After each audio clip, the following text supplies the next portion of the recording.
Droit de réponse, c'est votre magazine dominical sur Equinox Télévision qui fait le round-up des principaux sujets qui ont retenu l'attention de la presse au cours de la semaine qui s'achève. Et cette semaine, la presse s'est beaucoup intéressée à la tragédie de Ngarbou avec la publication de la synthèse du rapport d'enquête commandé par le président de la République. Un rapport dans lequel, note Cameroun Tribune, le président de la République prescrit l'ouverture d'une procédure disciplinaire contre le commandant du 52e bataillon d'infanterie motorisée et tous les militaires ayant participé à l'opération du 13 au 14 février 2020, une opération qui a débouché sur la mort des victimes civiles, notamment des femmes enceintes et des bébés. Le rapport prescrit également l'arrestation et l'ouverture d'une poursuite judiciaire contre 3 éléments des forces de défense et de sécurité, entre autres, et le journal Mutation de conclure que le pouvoir plaide coupable. Pour la nouvelle expression, en reconnaissant la culpabilité de l'armée dans les tueries de Ngarbou, Paul Biya désavoue à Tangandi. Le ministre de l'administration territoriale avait déclaré au lendemain des tueries de Ngarbou que l'armée n'avait commis aucune bavure. Il était allé plus loin en menaçant les ONG et les médias qui avaient enquêté sur le sujet, les accusant de tentatives de déstabilisation du Cameroun. Le quotidien Le Messager lui recommande tout simplement à Tangandi et aux autres ministres membres du gouvernement qui avaient nié la responsabilité de l'armée et surtout jeté l'opprobre sur les enquêteurs de démissionner. En auront-ils le courage ? Ou vont-ils continuer à travers leurs multiples bourdes à déshonorer le gouvernement de la République ? Un gouvernement confronté aujourd'hui à la gestion d'une crise sanitaire sans précédent, la propagation du coronavirus au Cameroun, alors que le journal Émergent fait observer lundi dernier qu'en 48 heures, le nombre de décès de Covid a doublé. Le ministre de la Santé publique soutient que le Cameroun maîtrise la situation. Et sur le terrain, de nombreuses plaintes sont enregistrées chez les populations sur l'accueil des potentiels malades et surtout la prise en charge des patients confirmés de coronavirus. Au cours de la récente visioconférence des membres du comité interministériel de suivi de la stratégie gouvernementale de riposte contre le coronavirus, présidé par le Premier ministre chef du gouvernement, observe Cameroun Tribune, de nouvelles directives sur la lutte contre la pandémie ont été données. Limiter la propagation de la pandémie en milieu carcéral, approfondir la réflexion sur les modalités de déploiement des élèves et des étudiants dès la reprise des cours, une reprise des cours annoncée pour le 1er juin, alors que 11 jours plus tôt, la célébration de la fête nationale est annulée. Faut-il y voir de l'incohérence ou une diversité d'approche dans la compréhension des mesures gouvernementales ? Peut-on parler d'une gestion tatillonne de la crise sanitaire, une gestion plombée par une cacophonie dans la communication gouvernementale selon certains, ou faut-il y voir plutôt une incompréhension de la stratégie gouvernementale en matière de riposte contre la pandémie du coronavirus ? Voyons tout cela avec nos invités sur le plateau de droit des réponses ce dimanche 26 avril 2020. Maître Roland Diou, bonjour. Bonjour Monsieur Fangwa, bonjour à mes copanélistes et bonjour aux millions de téléspectateurs d'Equinox de droit des réponses que je retrouve toujours avec le même plaisir et je vous remercie pour l'honneur que vous m'avez fait de votre invitation. Maître Roland Diou, avocat au barreau du Cameroun et militant du MRC, le Mouvement pour la Renaissance du Cameroun. Maître Julius Achou, bonjour. Bonjour Duval, bonjour, n'est-ce pas, les co-panélistes, surtout Maître Gio, mon confrère. Vous savez que de nos jours, les avocats sont en train de tomber un après l'autre lorsqu'on se raconte ces moments de choix. C'est que nous avons encore la grâce de Dieu d'être là, n'est-ce pas, pour participer à cette émission. Bonjour M. Kanga, c'est un plaisir. Et bonjour Cameroun. Maître Julius Achou, vous êtes avocat au barreau du Cameroun et vous êtes militant du RDPC, le Rassemblement démocratique du peuple camerounais, le parti au pouvoir au Cameroun. Edmond Kambia, bonjour. Bonjour Duval Fangwa. Merci d'être là. C'est toujours avec plaisir que je reprends présent à cette émission. Vous êtes journaliste, éditorialiste à La Nouvelle Expression et bien évidemment consultant sur le droit des réponses. Et je renouvelle mes amitiés et mon affection aux téléspectateurs fidèles de cette émission. Dans le courant de cette émission, nous aurons également en ligne Maître Agbor Balankongo, qui est avocat au barreau du Cameroun et qui est surtout défenseur des droits de l'homme. Il dirige une ONG qui a enquêté sur le massacre ou la tragédie de Ngarbou. Avec lui, donc, nous essayons de voir quelle est la lecture qu'il a du rapport qui a été rendu public par la présidence de la République sur la tragédie dans cette localité du nord-ouest du Cameroun. Maître Julius Achou, je commence avec vous. Il y a donc cette synthèse du rapport qui a été rendu public au courant de la semaine qui s'achève, un rapport qui revient sur la tragédie du Gbagbo, un rapport qui avait été commandé par le président de la République. Quelle est votre lecture de ce rapport? Je pense que la vérité est en train de jaillir d'après ces rapports, parce que j'ai été parmi ceux qui ont demandé qu'il y ait eu une enquête avant de prendre position, avant de dire pour éviter de dire de n'importe quoi. Et j'ai estimé qu'avec cette prescription du chef de l'État, qui a ordonné qu'il y ait une enquête approfondie soit faite, la vérité est en train de jaillir. Qu'à cela ne tienne, je crois que le communiqué qui est sorti à l'issue, n'est-ce pas, de cette enquête a seulement expliqué un certain nombre de faits de façon sommaire. Et en tant que juriste, j'aimerais, n'est-ce pas, je vais demander au procureur chargé du dossier de me faire parvenir une copie pour que je puisse avoir un peu plus de détails. Vous savez que l'enquête en matière pénale, en matière criminelle, est secret. Tout est dit, tout ce qui est obtenu ne doit pas être fait, n'est-ce pas, en public, ne doit pas être fait l'objet, n'est-ce pas, d'une discussion en public. Donc ça veut dire qu'il doit y avoir certaines choses dans le dossier, probablement dit que le public ne serait pas en mesure de comprendre tant qu'il n'y a même pas une procédure, n'est-ce pas, en public. Donc certaines choses vont se dire, certaines questions vont se poser pour que les gens puissent mieux comprendre de quoi s'agit-il. Alors, quand vous dites que la vérité est en train de jaillir, est-ce qu'il faut sous-entendre qu'il y a eu des mensonges autour de cette affaire? Non, je ne peux pas dire qu'il y a eu des mensonges. Il faut comprendre que lorsque vous êtes un ministre de la République, vous devez avoir confiance, n'est-ce pas, à vos subordonnés. Cela veut dire, lorsque un rapport vient, n'est-ce pas, du terrain, pour monter jusqu'à votre niveau, vous devez avoir confiance de vos subordonnés en disant que voilà, quelqu'un qui est sur le terrain qui m'a dit voilà ce qui s'est passé, il faut que je le relaie. Je crois que ces ministres ont dû, parce qu'on dit la vérité, vous voulez faire mention à ce que les ministres ont déclaré, ils se sont basés sur ces rapports biaisés, n'est-ce pas, provenant, n'est-ce pas, des gens qui étaient sur le terrain.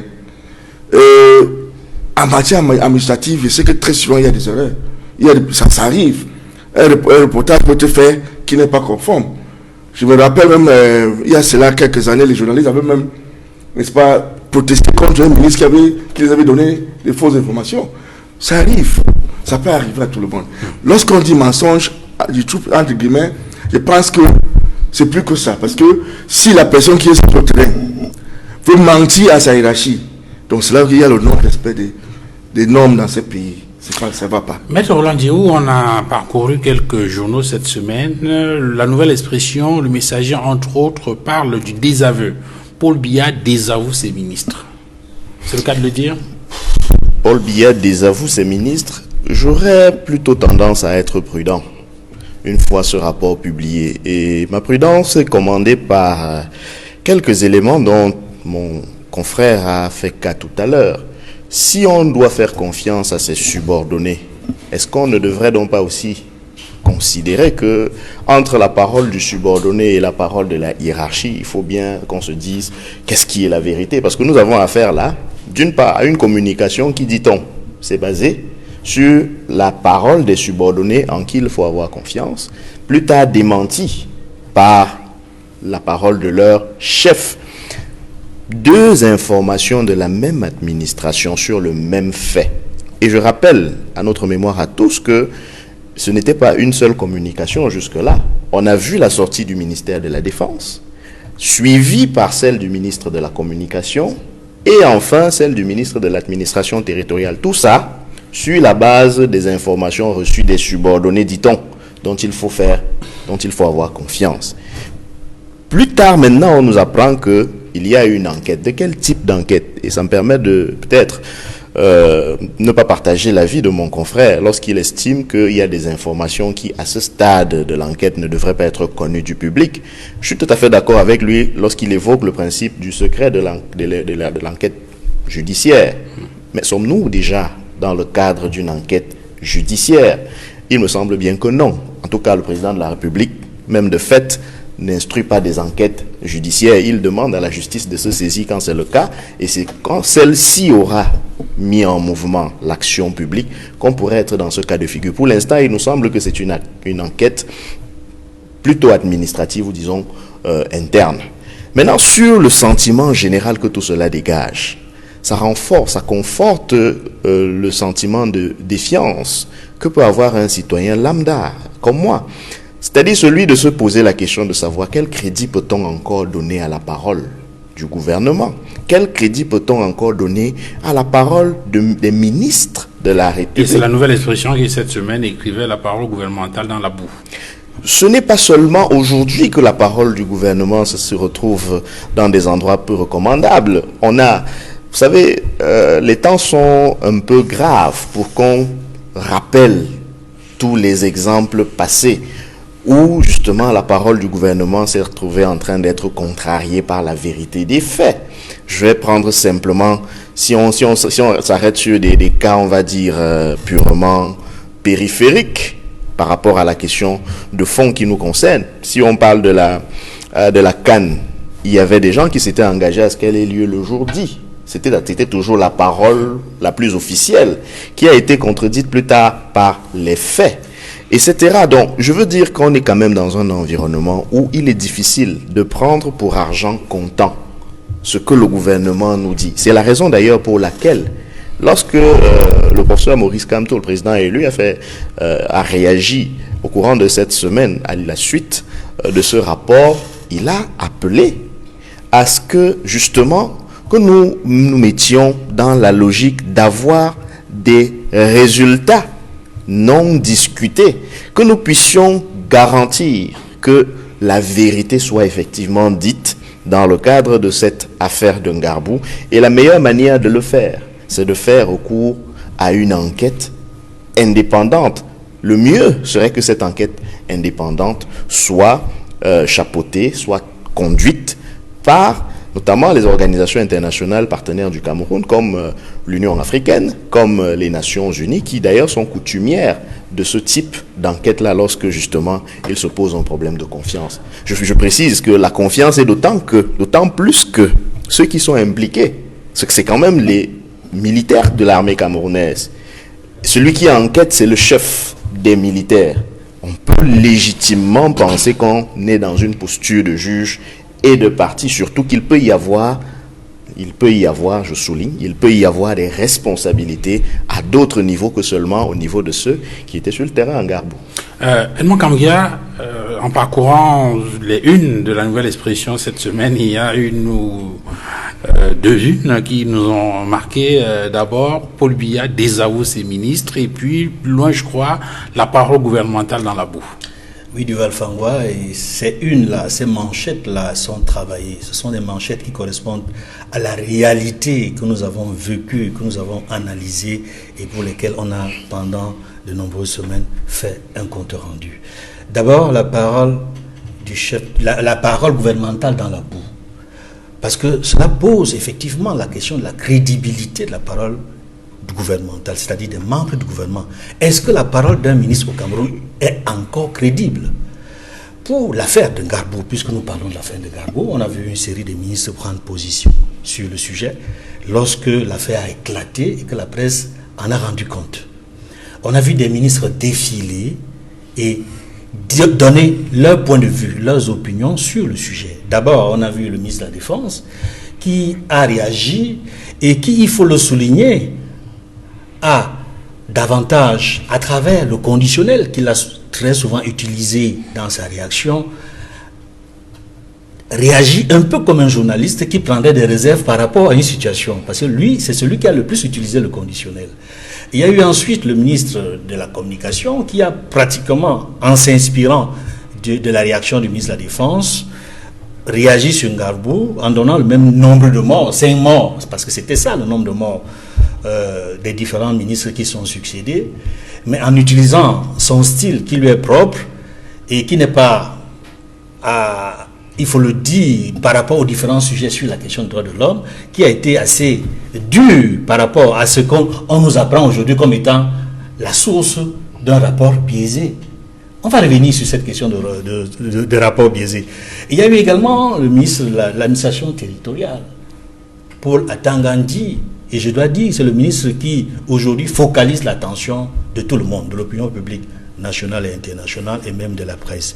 Et quand nous parlons de la parole gouvernementale qui est dans la boue, nous pensons principalement au ministre de l'administration territoriale, mais aussi au ministre de la Communication qui a relayé les propos du ministre de la Défense.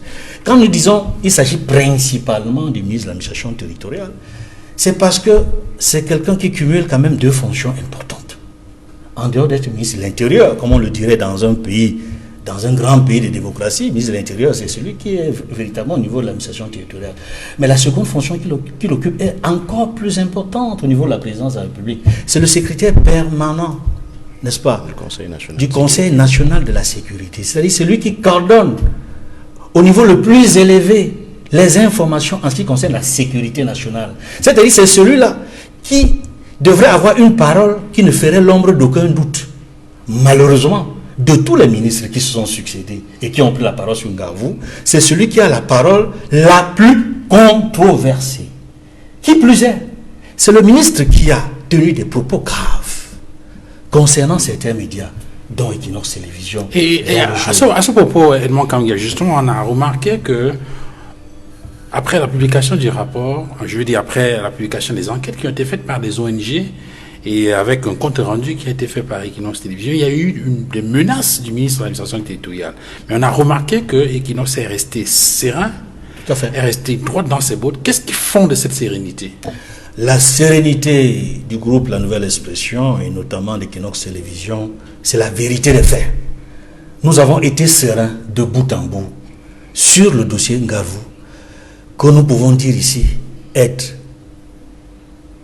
les seuls sur le plan de la radio et la télévision à être descendus sur le terrain, à couvrir l'information, à ramener des événements, à ramener les faits, à avoir écouté des personnalités, à avoir écouté les populations et avoir rendu compte d'un certain nombre d'informations qui, d'après le communiqué qui rend compte du rapport de conclusion, nous donne raison.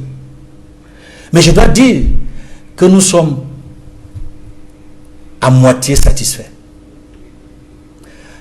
Les conclusions de l'enquête nous donnent raison, mais nous sommes à moitié satisfaits parce que ça ne correspond pas à la réalité que nous avons vue sur le terrain, à la réalité des témoignages observés. Ça ne correspond pas totalement, je veux dire. Mais une bonne partie de ce que nous avons annoncé figure dans le communiqué des services de la présidence de la République. Vous permettez que je vous interrompe une minute, le temps d'avoir en ligne Maître Abor Mbala. Maître Abor Mbala, bonjour.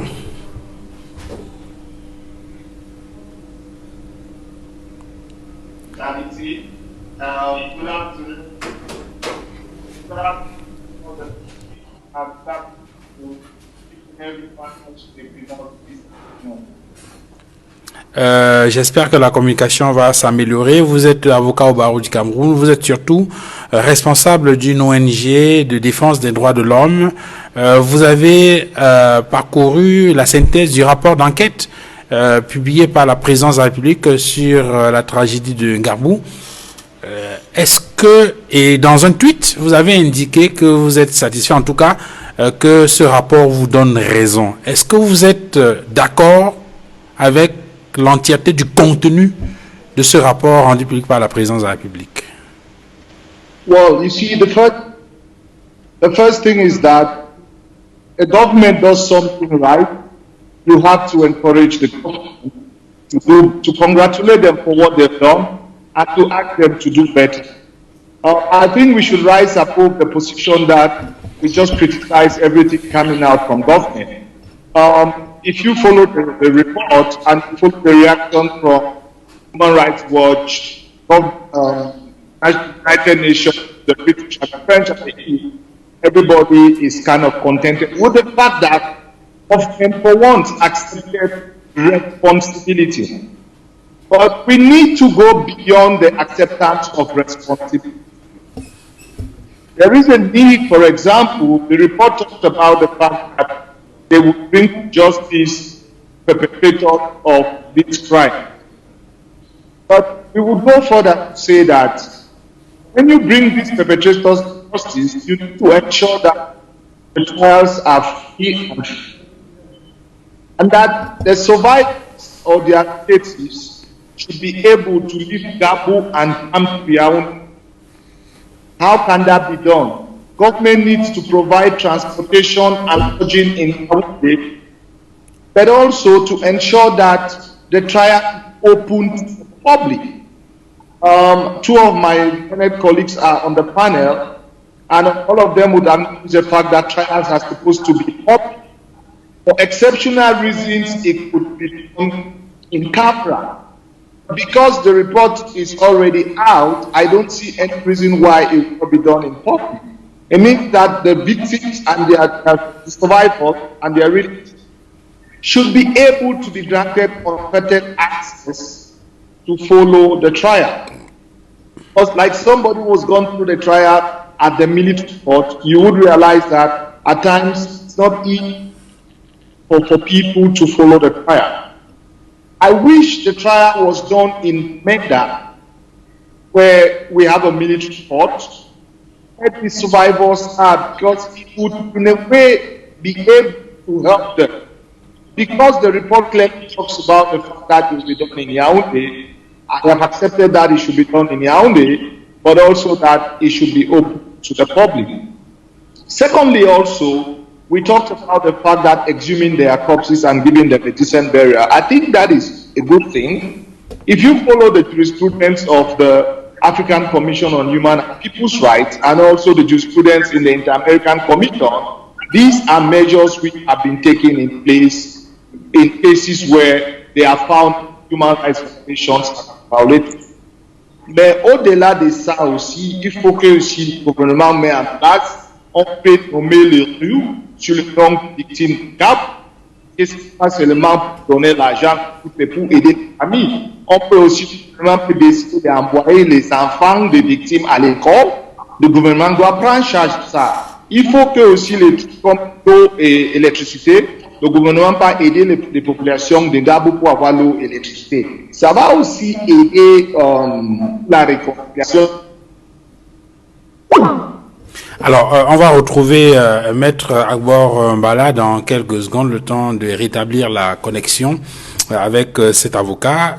Edmond Kamga, tout à l'heure, avant de revenir à Maître Julius Achou, vous étiez en train de développer tout à l'heure sur la notoriété du groupe La Nouvelle Expression, qui est un journal quand même qui date de plusieurs décennies et qui s'est illustré depuis lors par son professionnalisme et la qualité de son travail, et qui aujourd'hui peut fonder la sérénité qui l'a caractérisé pendant cette période difficile, tenue par le ministre de l'Administration territoriale, entre autres.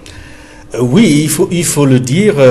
Je disais tantôt que nous sommes à moitié satisfaits, parce que nous aurions été totalement satisfaits si les informations qui ont été rendues publiques par le secrétaire général à la présidence de la République correspondaient à ce que nous avons vu et entendu sur le terrain. Sous réserve de lire la totalité du rapport, puisque ce n'était qu'une synthèse que l'on voyait à travers le communiqué du secrétaire général de la présidence de la République, sous réserve de lire la totalité du rapport pour que cela lève un certain nombre d'ambiguïtés, un certain nombre de malentendus, notamment sur la question du nombre de morts réels. Parce que si on s'en tient simplement à ce qu'on l'a lu, on voit 10 enfants, on parle de 3 femmes décédées et 10 enfants tués. Cela signifierait que pour le gouvernement, on est passé de 5 morts, il y a une évolution, on serait passé de 5 morts à 13 morts. Or, les informations en notre possession, qui ont été d'ailleurs confirmées par des ONG nationales et internationales qui ont travaillé sur les sujets, sont constantes sur le fait qu'il y a eu une 20aine de morts en Garbou, sur la question des morts. Maintenant, si c'était possible que je revienne sur la notoriété de La Nouvelle Expression pour rappeler des affaires sur lesquelles La Nouvelle Expression a fondé sa crédibilité. Il y a 3 affaires. Je parlerai il y a l'affaire Sélucan en 92, il y a eu l'affaire Kamekru, 92-93, il y a eu en l'an 2000 l'affaire du Poisson d'Avril. Si c'est possible que j'en parle, ce serait volontiers. Vous allez développer ça tout à l'heure pour ne pas monopoliser. On revient à Agbor Mbala avant de revenir à Maître Achou. Maître Agbor Mbala, vous avez semblé donner quelques indications tout à l'heure sur les prescriptions du chef de l'État, mais je voudrais savoir, nous avons reçu sur cette antenne Hilaria Legrosi de Human Rights Watch qui a indiqué qu'elle n'est pas satisfaite sur au moins 2 points. Premier point, la question du nombre de morts, et deuxième point, les conditions dans lesquelles l'opération s'est déroulée dans la nuit du 13 au 14 février 2020. Est-ce que vous partagez cette inquiétude, cette appréhension? On avait dit qu'il y a 27 personnes qui sont mortes. Donc le gouvernement a dit que c'est très... Moi, je ne suis pas content avec ça, je ne suis pas d'accord avec ça. Mais il faut que aussi, on doit être réaliste. Le gouvernement a fait quelque chose de bien. Donc on le félicite, mais on demande qu'il doit faire mieux que ce qu'ils sont en train de faire. Because if you look at the comment from Human Rights Watch, you see, I'll give you an example. The commission that was created to investigate Darfur by the United Nations came out with the fact that there was no genocide, okay? That was a UN-created commission. It was scandalous, but those who were there, they based on the facts. I disagree with government because I still hold the view that 27 people were killed. I still think that the process would have been more open. But now that the report, and we are still waiting for the complete report because we just have a summary of it. Now that is out, we need to at least build confidence. That's the process with advocacy. Acknowledge what they have done, thank them for doing it, and then keep on putting pressure, because we are talking about Ngabu because the people, the international community and local NGOs put pressure on government. I will tell you that after Ngabu, we have had about 27 other massacres in the southwest and the northwest, okay? That Ngabu with 27. So, I am looking already beyond Ngabu. Il doit créer une mission d'enquête. Ce n'est pas seulement pour ce que le gouvernement a fait, mais aussi pour les séparatistes. Because both parties of this country have committed crimes which are very heinous and are crimes against humanity. So as we are talking about Ngabu, we should not only focus on Ngabu. We should look at Benka, we should look at we should look at Kwakwa, we should look at all what has happened. And because if we want to come out from this situation, if we have to have a translation someday, we need peace and justice. We need to be able to look at what happened in the last year. Ngabu, I say it's 27. I still think that more could have been done. I would say, I would congratulate the government a step in the right direction. It's just a battle that has, but it's not the war. The entire war will be won when justice is meted out to the victims who have died, to their families, and to the societies also whose rights have been violated. Réaction, Maître Julius Achou, sur ce premier jet de Maître Agbombala? Oui, je pense qu'il a raison. Il a raison dans le fait qu'il ne faut pas, n'est-ce pas, oublier que vraiment nous allons parler des morts. Il ne faut pas que ça soit politisé. Il faut qu'on prenne ça au sérieux. Que les gens ont perdu la vie pour des raisons qu'on doit connaître. Il est aussi normal que il ne faut pas qu'on prenne Ngabu pour faire que c'est comme si c'est un incident isolé, alors qu'il y en a d'autres plus graves que ça. Et vous savez, dans ce genre de choses, lorsque les gens meurent vraiment, ça me touche au cœur. De telle sorte que lorsqu'on voit comment on veut politiser ça, je suis un peu effrayé. Parce que les gars sont décédés, ils sont enterrés de façon bizarre. Le sang a coulé et il y a des victimes qu'on doit regarder, mais qu'est-ce qu'on fait avec ceux-là? On ne parle pas de ça. On veut seulement montrer que le gouvernement a fait une erreur. Non. Je suis d'accord avec le maître, mon confrère Agbombala, parce qu'il veut qu'on se lève plus que ça. On dépasse ce niveau de critique. On essaie de voir dans quelle mesure on peut soit améliorer, ou bien faire de telle sorte que les choses comme ça ne se passent plus. Quand on commence à attaquer des personnes, tel ministre a dit ceci. Pourtant, Maître Julius Achou, on a l'impression que la gestion est éminemment politique. On se souvient qu'après la publication même de ce rapport, il y a des hommes politiques qui avaient été menacés par le MINAT et on a eu l'impression finalement que c'était une question vraiment politique. Vous utilisez le mot menace, c'est trop. Il n'a pas menacé. À mon avis, il a seulement dit, voilà ce que j'ai reçu et je vous donne. Quand vous parlez de menace, vraiment, moi, je ne peux pas apprécier ça parce qu'il n'a pas menacé. Il a seulement dit, d'après les rapports qui me sont parvenus, voilà ce qui se passe et d'après mes informations. Ok. Quand vous parlez de menaces... Moi, je parle des ONG et puis des médias. Non, quand il a dit ce qu'il a dit. Moi, je ne peux pas juger un ministre. Il faut noter, je peux pas parce que je me souviens... Quand vous dites le mot menace, c'est un peu trop. Parce que maintenant, il faut se rappeler des mots qui avaient été utilisés par le MINAT. Maintenant, nous avons laissé l'essentiel. Non, c'est important. Non, je vous pose la question. Oui. Parce que si à côté de Ngarbou, il y a d'autres situations aussi tragiques que celle-là, ça veut dire qu'il faut enquêter. Pour qu'on enquête, il faut qu'il y ait la transparence. Pour qu'il y ait transparence, je crois qu'il faut qu'il y ait la vérité. Vous savez, votre transparence n'est pas transparente, M. Kambia. Est-ce que je peux dire quelque chose, s'il te plaît? Allez-y, maître. Allez-y. Allez-y, on vous écoute. Oui, no, I think those who spoke against the government, they were threatened. I'll give you an example.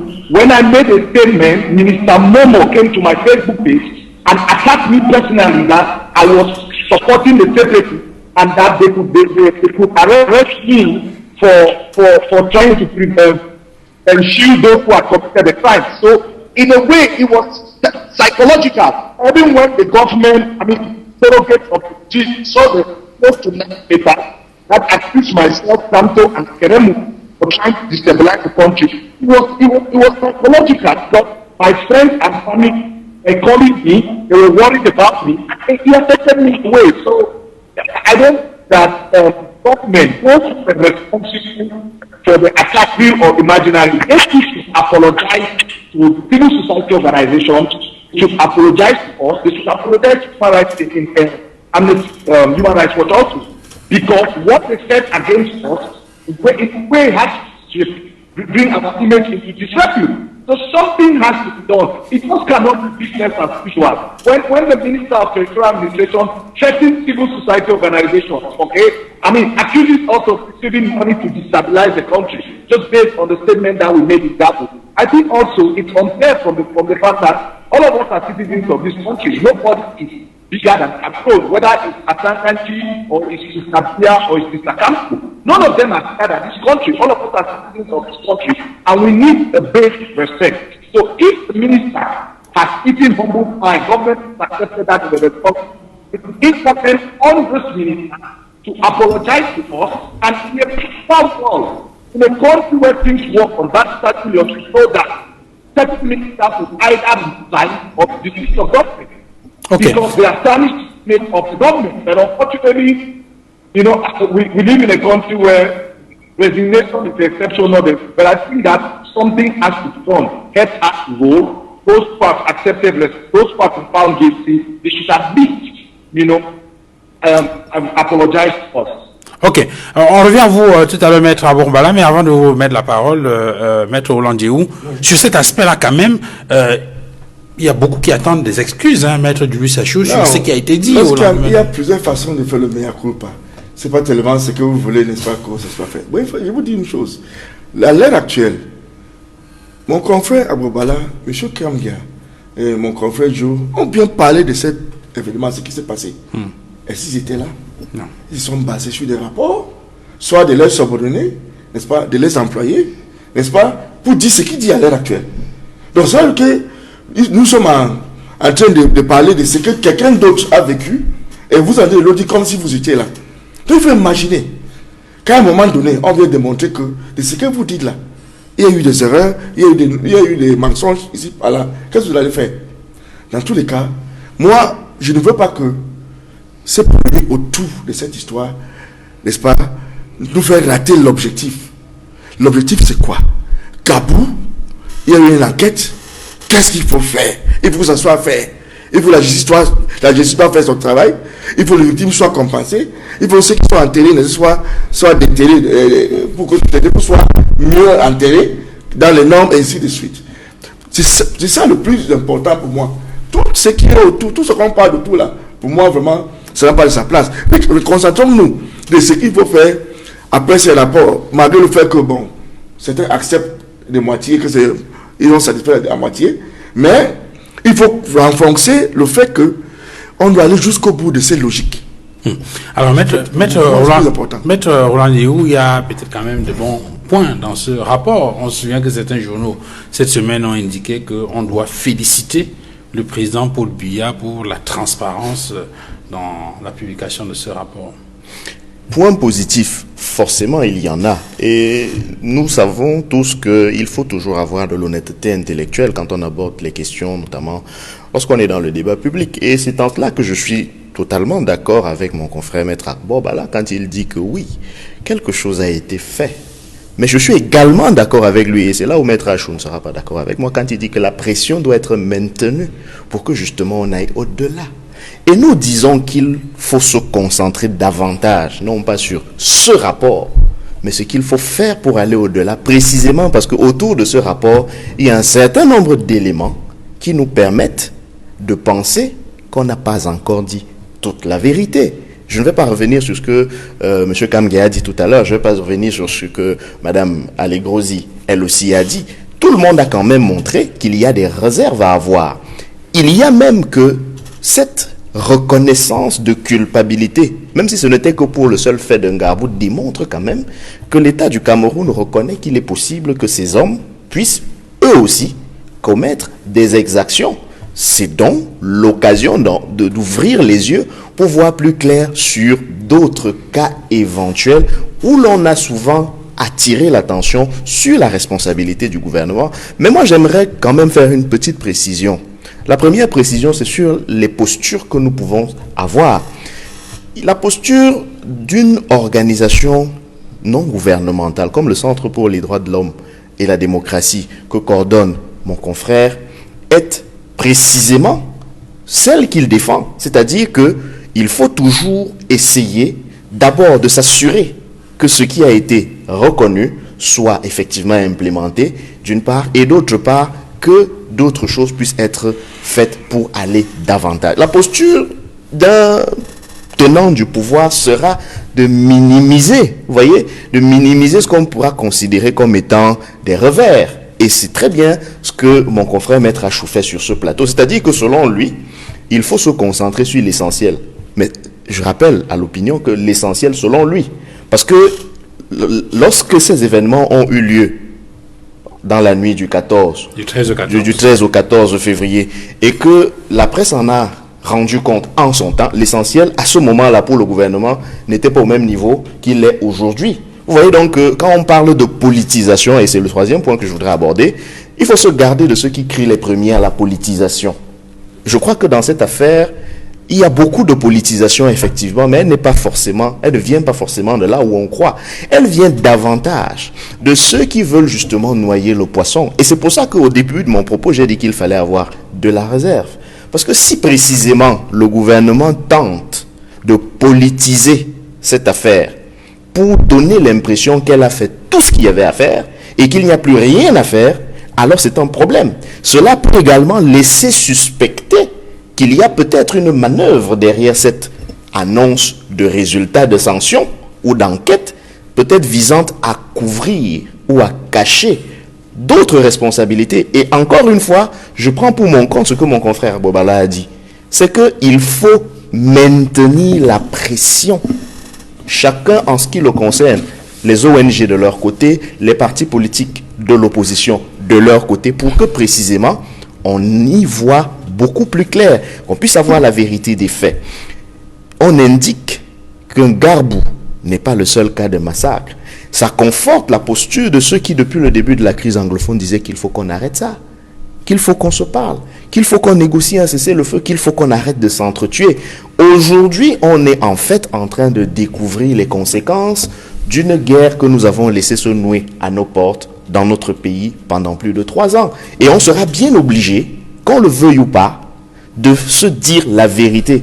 C'est encore pour cette raison-là qu'il est important que la vérité soit faite à travers des mécanismes crédibles, des mécanismes qui peuvent donner à l'opinion publique le sentiment de confiance. Et quand je dis à l'opinion publique, ce n'est pas seulement à ceux qui font le débat public, c'est aux familles qui ont été victimes de ces massacres, de ces exactions, des populations civiles qui sont prises entre deux feux, le feu des forces nationales et le feu criminel des séparatistes. Si on ne veut pas faire des enquêtes sérieuses, comment est-ce qu'on pourra établir véritablement les responsabilités? Je crois que de ce point de vue-là, il y va même de l'intérêt du gouvernement en place d'accepter que justement une commission, une enquête, peu importe, mais pourvu que ce soit crédible, sérieux, soit mise en place pour effectivement faire la part des choses, dire qui a fait quoi, où et quand, et qui en sont les responsables. C'est de ça qu'il est question.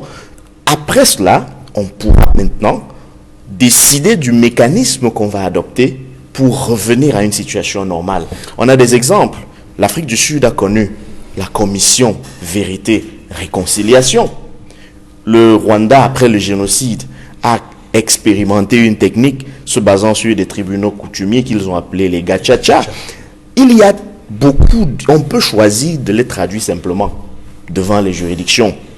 Et là, ce seront les juridictions soit nationales, soit internationales, parce que on peut se retrouver dans des situations de crimes contre l'humanité, de crimes de guerre, etc., etc. Il faut que le gouvernement accepte de jouer la carte de la transparence. Parce que sinon, jusqu'au bout, parce que sinon, vous n'allez pas empêcher qu'on ait l'impression qu'il y a une tentative d'écran de fumée à travers ce rapport qui, je dois le préciser, n'est pas coutume dans ce pays. Vous savez très bien qu'il y a tellement de cas pour lesquels le gouvernement lui-même a souvent prescrit ou dit qu'il engageait des enquêtes, mais des enquêtes qui n'ont jamais donné des résultats. Et donc, vous comprendrez que nous soyons plutôt prudents lorsque dans un cas comme celui-ci, on se précipite pour donner un rapport où on reconnaît d'ailleurs des responsabilités à des niveaux et d'autres. Alors, on va faire un autre tour pour évoquer les leçons qu'il faut tirer de Gbagbo. Et en cela, Maître Abouambala prendra la parole tout à l'heure peut-être pour nous donner des indications sur comment il entend, en tant que défenseur des droits de l'homme à travers son organisation, apporter peut-être sa contribution pour l'implémentation d'un certain nombre de recommandations que le président de la République a prescrit dans son rapport. Il a parlé de l'exhumation des corps des victimes en vue de leur donner aux frais de l'État une sépulture digne. Il a parlé du recensement des ayants droit et des victimes aux fins de versement par l'État des indemnisations et compensations appropriées. Maître Abouambala répondra là-dessus tout à l'heure. Le temps peut-être pour Edmond Kamgia de terminer sur l'honorabilité, la respectabilité du groupe La Nouvelle Expression qui a été rétabli à travers cette synthèse du rapport d'enquête publié par la présidence de la République. Effectivement, La Nouvelle Expression, la radio et la télévision Equinox se sentent rétablis à travers ce que nous avons lu dans la synthèse du communiqué relatif au rapport de la conclusion d'enquête sur Gbagbo, parce que nous avons été menacés. Cela, je réponds à Maître Julius H, qui disait tantôt qu'il ne pense pas que qui que ce soit ait été menacé. Nous avons été directement menacés lors d'une conférence de presse par le ministre de l'Administration territoriale. Il nous a même cité, il nous a même traité de radio mille collines. Nous avons encore des extraits de cette vidéo, de cette conférence de presse. Et l'opinion publique nationale et internationale sait qu'Atangandi nous a cités. Et nous disons que et à ce moment-là, quand nous avons répondu, le PDG de ce groupe lui avait répondu le même jour en disant que nous ne sommes pas une radio-télévision mille collines. Il s'est sûrement trompé de médias. Il sait certainement quel média au Cameroun correspond au profil de Radio Mille Collines, mais ce n'est pas du tout Equinox Télévision, ni Radio Equinox, ni La Nouvelle Expression.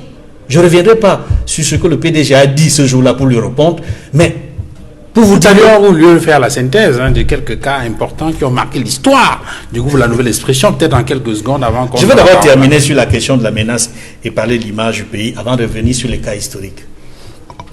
Je voudrais dire que le ministre de l'Administration territoriale, normalement, comme l'a suggéré à un moment donné Barista Congo Bala, devrait présenter ses excuses aux ONG internationales Human Rights Watch, aux ONG nationales, y compris le REDAC, aux médias, y compris Equinox Télévision, le jour, qu'il a cité, qu'il a considéré comme étant des instruments de déstabilisation du Cameroun.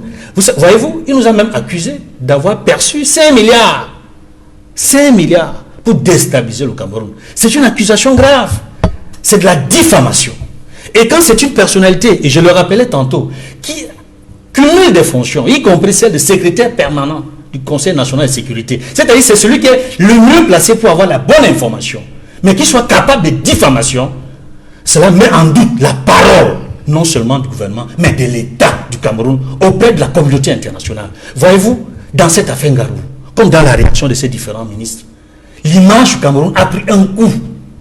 Et les diplomates, les chefs de mission diplomatiques accrédités à Yaoundé, les ONG internationales accréditées à Yaoundé, ont la réalité des faits, savent ce qui s'est effectivement passé, de bout en bout. Et je peux vous dire, quand je sais que le ministre chargé des Relations extérieures est allé relayer à Genève, en défendant le Cameroun sur la question de Ngabou, avant ces résultats de la commission d'enquête, a relayé ce que le MINAT a dit, a relayé ce que le MINCOM a dit, c'est-à-dire des mensonges d'État. Ce sont des mensonges. Donc nous sommes rétablis dans notre honorabilité parce que nous avions eu raison de bout en bout depuis le début de cette affaire. Et quand je peux vous rappeler des faits qui ont fondé la crédibilité du groupe La Nouvelle Expression, je parlais tantôt de 3 grandes affaires, ben je vais y aller de manière très synthétique. Il y a eu l'affaire Selucam. Pour ceux qui ne le savent pas, dans les années de Braise, il y a eu un ministre de la République qui s'appelait René Oona, de regrettée mémoire, qui était ministre du Commerce et de l'Industrie à l'époque. Il y a eu dans cette entreprise de réhabilitation de la Selucam, de l'usine à pâte à papier, une grosse filouterie, un gros scandale. C'est-à-dire ça n'en était pas un en termes de réhabilitation. Et nous avons dénoncé cela à travers un grand dossier qui a été publié dans La Nouvelle Expression.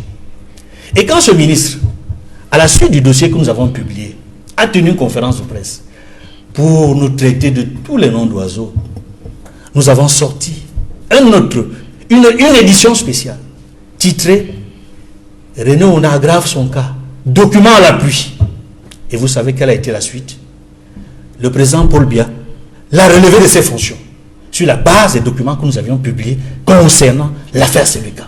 Je vous dis, René Oona a été démis de ses fonctions à la suite du dossier que nous avions publié en 92 sur l'affaire Selucam. Ça, c'est de manière très synthétique ce dossier de filouterie. Et je peux vous dire que dans le dossier, en retour de cette filouterie, René Oona, vous savez, il est décédé. Il y a des choses que je n'aurais pas aimé dire, mais il faut rester dans les faits. En retour, dans l'affaire, il y avait Goudam Garam, le partenaire asiatique, lui avait promis beaucoup d'autres choses pour réaliser ce qu'ils avaient convenu. Il lui a envoyé beaucoup de riz et de la farine. Beaucoup de riz et de la farine. À l'époque, nous avons titré René Oona, vendeur de riz et de la farine. Parce que nous avions été au port, on a vu débarquer du riz et de la farine, et c'était lui qui les avait entreposés. C'est pour vous dire que ça, c'est un des dossiers. L'affaire Selucam, qui nous a donné raison, et Paul Biya nous a donné raison dans ce dossier.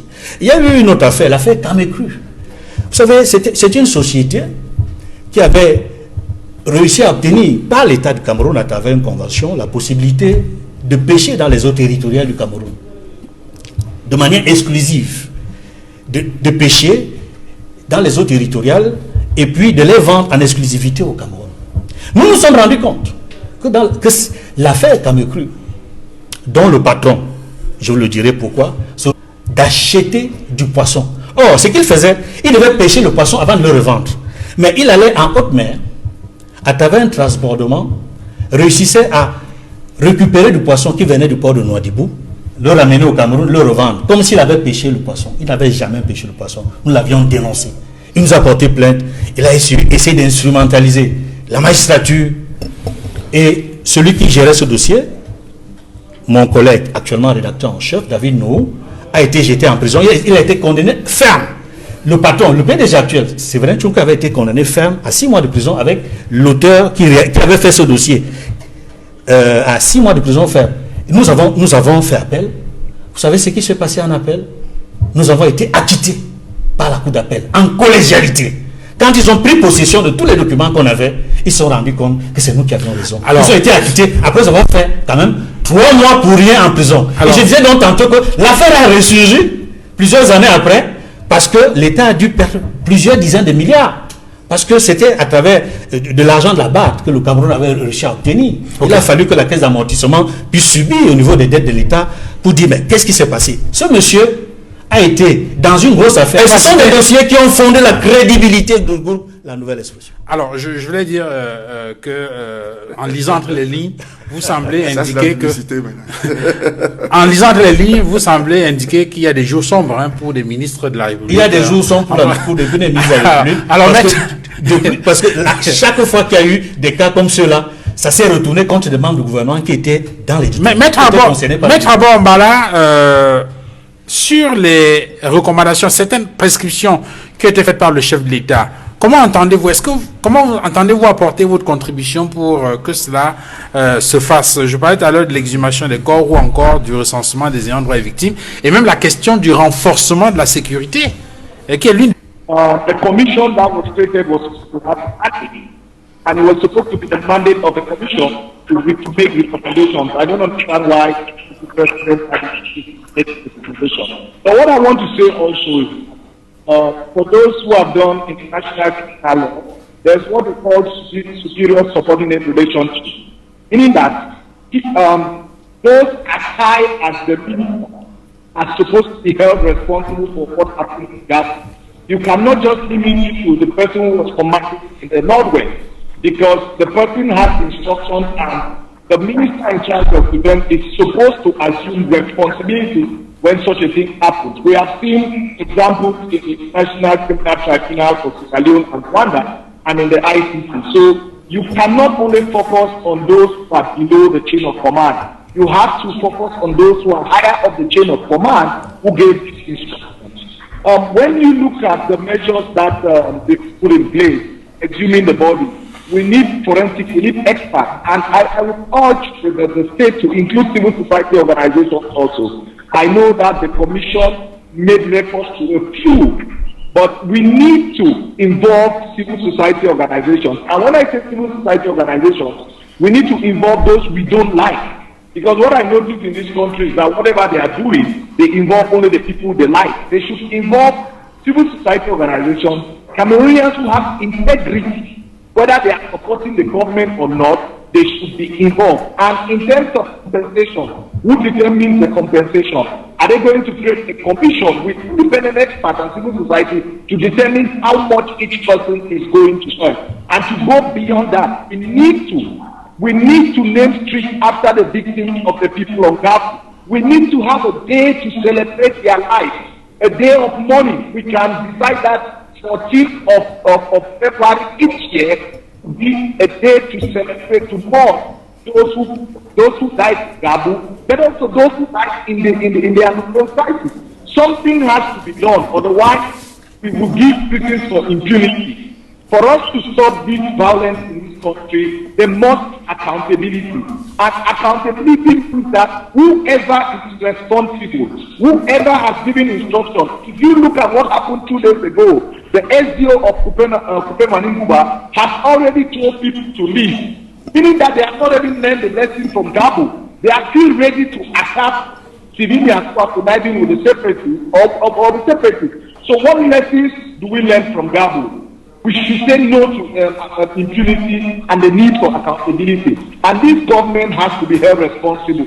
Just like what Edmond was saying, I've been in Geneva during the Human Rights Council where Eugène Bellan, the Minister of Foreign Affairs, said blatant lies after we did presentation about what was happening.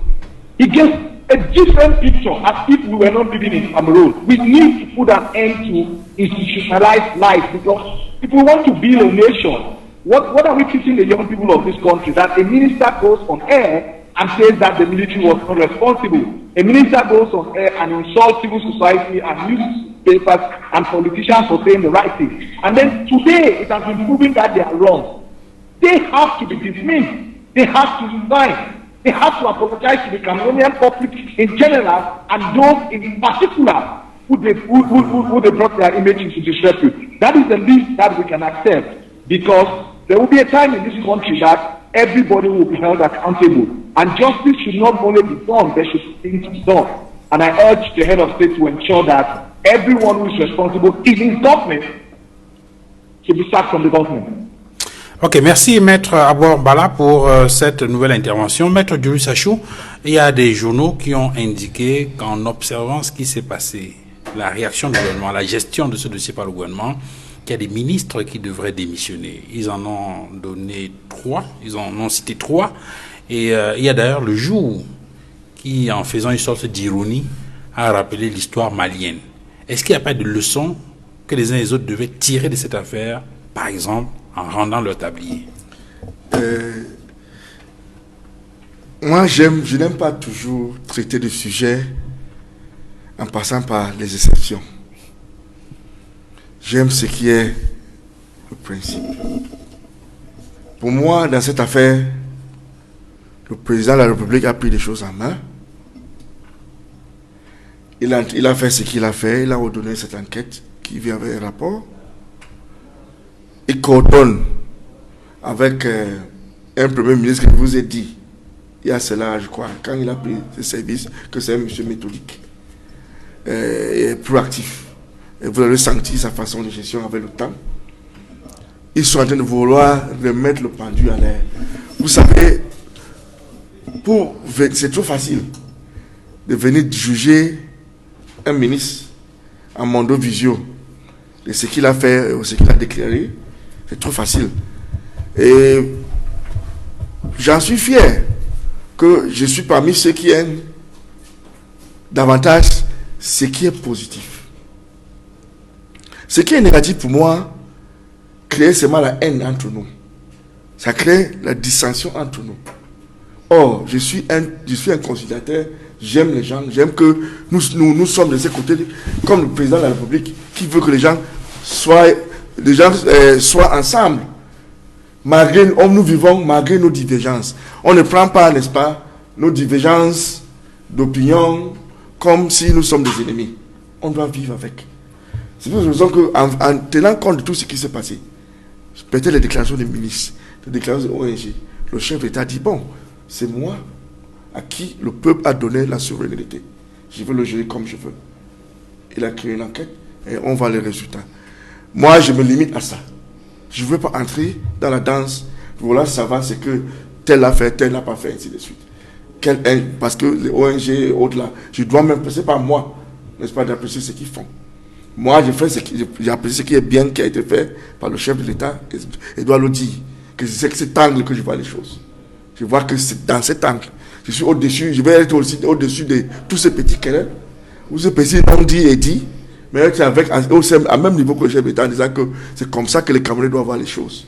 Les gens ont fait les erreurs peut-être, les gens ont dit des mensonges peut-être, les gens ont dit la vérité peut-être, mais comme nous tous nous sommes d'accord, mettons-nous en haut.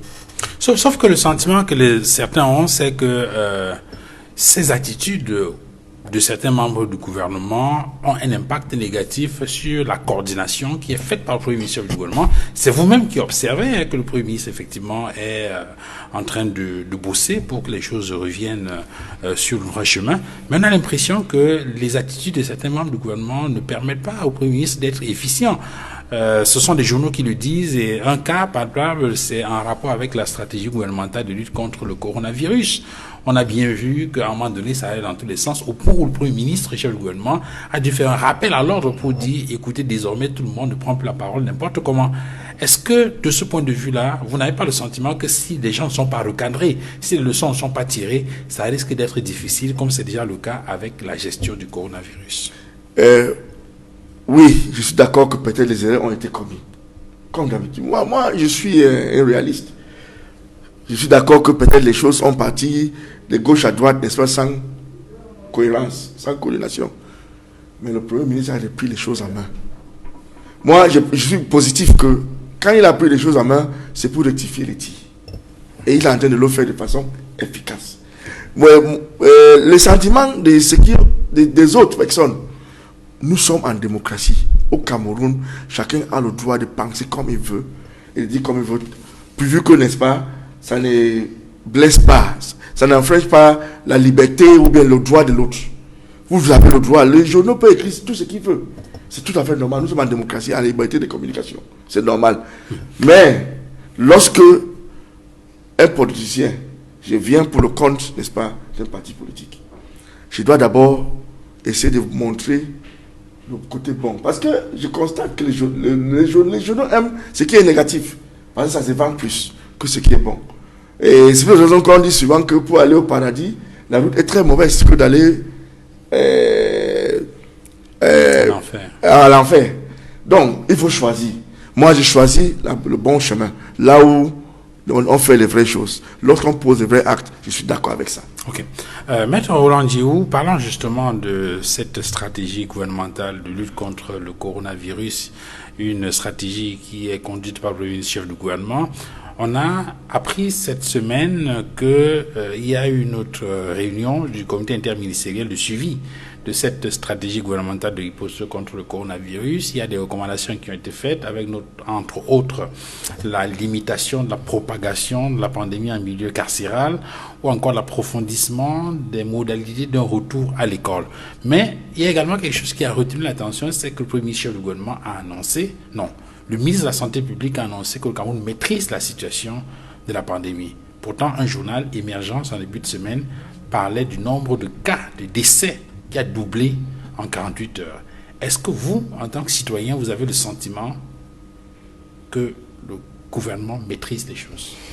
Je ne suis pas aussi optimiste que le gouvernement sur la simple base de ce que nous sommes face à une pandémie qu'on appelle la Covid-19, mais nous n'avons pas observé, par exemple, qu'il y a des tests systématiques, pour ne prendre que ce cas-là.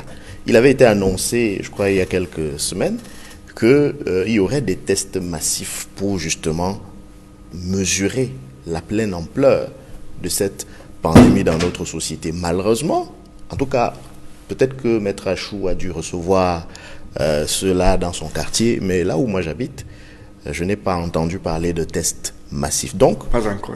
Voilà, je suis heureux de votre honnêteté intellectuelle, chers confrères. Je crois qu'on habite le même quartier, ça se serait sûr. Donc, je crois que de ce point de vue-là, nous sommes en train de travailler sur la base d'une photographie tronquée de la réalité. Les chiffres qui sont annoncés me semblent ne pas pouvoir rassurer dans la mesure où cela ne reflète pas véritablement la situation sur le terrain dès lors qu'on n'a pas testé en masse. Donc on ne sait pas qui sont ceux qui dans nos chaumières, dans nos quartiers meurent du Covid-19 ou sont contaminés ou alors sont des porteurs asymptomatiques comme cela nous a été expliqué par les spécialistes. Donc je ne peux pas être rassuré. Je peux pas être rassuré quand j'entends simplement au niveau de la communication gouvernementale des incantations, parce que ça ressemble à des incantations quand on dit qu'on va maîtriser la propagation. On maîtrise la propagation. J'aurais été heureux d'accord que d'ailleurs il s'agit d'une question de... on a l'habitude dans nos pays où doit arriver des trains à 10 heures chaque jour et vous passez le temps à compter les trains qui sont arrivés à 10 heures. On se pose la question de savoir pourquoi est-ce que vous avez fait la gaille, vous avez fixé une heure d'arrivée. On compte les trains qui sont arrivés en retard précisément parce que la machine est conçue pour arriver à l'heure. Et si elle arrive en retard, on doit s'en inquiéter pour corriger afin que plus jamais elle n'arrive en retard. Donc, le rôle est davantage le rôle d'un parti politique d'opposition, n'est-ce pas? C'est bien de toucher du doigt ce qui peut être des défaillances pour que le gouvernement, quand il s'agit d'un gouvernement responsable, prenne cela en compte, intègre cela dans sa gouvernance, en vertu d'ailleurs d'un principe qu'a théorisé le professeur Maurice Kamto, la gouvernance transactionnelle, intègre cela dans sa façon de gouverner, même s'ils ne disent pas que c'est vous qui c'est vous qui avez attiré leur attention là-dessus, au moins qu'ils intègrent cela dans leur façon de faire pour le bien de la population que nous servons tous, c'est-à-dire aussi bien ceux du pouvoir que ceux de l'opposition. Nous servons tous la même population, seulement chacun à sa façon, chacun avec ses moyens. Or, le gouvernement s'attend à ce qu'il y ait des motions de soutien, des lettres de félicitations, etc. chaque fois qu'un train arrive à l'heure. Non. Quand le train arrive à l'heure, c'est votre boulot. C'est normal. Quand vous allez à un distributeur automatique et que il vous sort des billets, vous ne vous arrêtez pas, vous commencez à féliciter le distributeur automatique, c'est quand même son boulot. Et le problème du Cameroun, justement, c'est qu'on refuse. Mon confrère a parlé tout à l'heure de la liberté d'expression. Je veux bien, dans une certaine mesure, on peut dire qu'on s'exprime au Cameroun, mais dans une certaine mesure seulement. Parce que quand cette liberté d'expression n'est pas du goût du régime en place, on voit des levées de boucliers comme celle de ministre de l'administration territoriale, justement.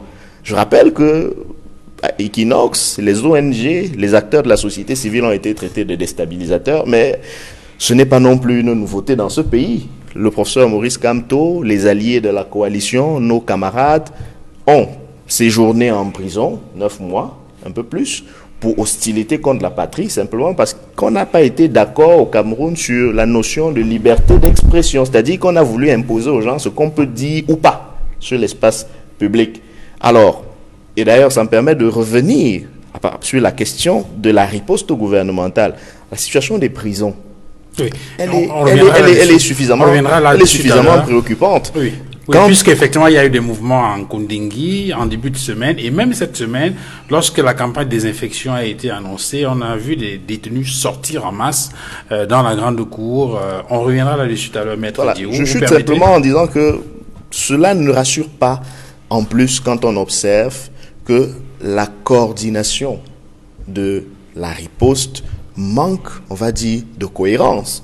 D'abord, en son plus haut niveau, le commandant en chef qui a réapparu récemment n'a pas non plus cru devoir ne serait-ce que rassurer ses équipes, même à travers une vidéoconférence, parce que vous voyez bien que le Premier ministre réunit ses ministres en vidéoconférence sans avoir besoin que les uns et les autres se déplacent.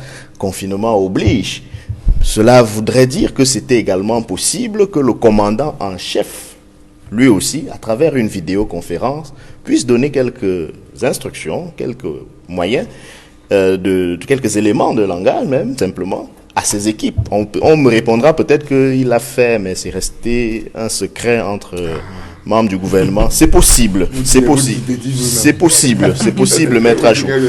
C'est parce que nous sommes d'une honnêteté intellectuelle, c'est effectivement possible. Et si c'était dans le cas, nous donc les citoyens, qu'est-ce qu'il en est de nous autres? Donc, je voudrais dire que cette sorte de désertion d'une part du commandement en chef et de cacophonie d'autre part du commandement opérationnel conduite par Monsieur le Premier ministre, dont Maître Achou dit qu'il est méthodique. Je n'ai pas des éléments pour soit le confirmer, soit l'infirmer, mais je prends ça comme il a été dit. Alors, si c'est effectivement lui qui coordonne de manière méthodique, j'aimerais quand même me poser la question de savoir comment est-ce qu'on a su effectivement la coordination entre le ministère de la Santé, le ministère de la Recherche scientifique et de l'Innovation, le ministère de l'Enseignement supérieur, pour nous dire au jour d'aujourd'hui quelle a été la réponse, par exemple, de l'intelligentsia du domaine camerounais en la matière, parce que vous voyez, comme moi, l'actualité qui se bouge dans des pays africains.